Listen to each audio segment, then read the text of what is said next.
நாடு இல்ல, மதம் இல்ல, ஜாதி இல்ல.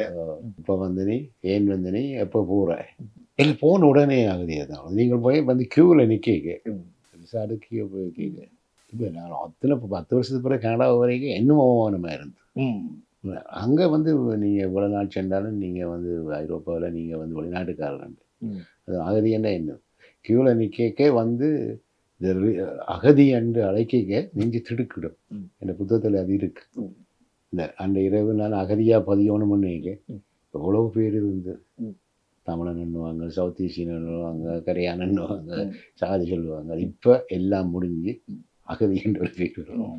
அவன் கடிதமெல்லாம் நாடு இல்லை, மதம் இல்லை, ஜாதி இல்லை. இப்போ வந்து ஒரு புது பேர் அகதி. வாழ்க்கையில் நாங்கள் உறவினோட இருக்க அந்த உணர்வு வராது. நீங்கள் ஒரு வெளிநாட்டுக்காரோட இருக்க நீங்கள் வராது. அவர் சில பேர் கேட்பாங்க நீங்களே எங்கே வந்து நீங்கள் உண்மையான பிரெஞ்சுக்காரங்க கேட்பாங்க எப்போ வந்து நீ ஏன் வந்து நீ எப்போ போகிற அவங்க தந்தை நாட்டில் வேறு யாக்கள் வந்து குடியேறுறாங்கன்றது எங்களை பிள்ளைகளுக்கு தான் இல்லை எங்களுக்கு அது அடிமனத்தில் நான் ஒரு அகதி என்றது இருக்கேன் பிள்ளைகளுக்கு அது தெரியாது. நீங்கள் சொல்கிறது பார்த்தீங்கன்னா நீங்கள் கனடா வந்த பிறகு தான் உங்களுக்கு வந்து ஒரு குடியுரிமை கிடைக்கும்.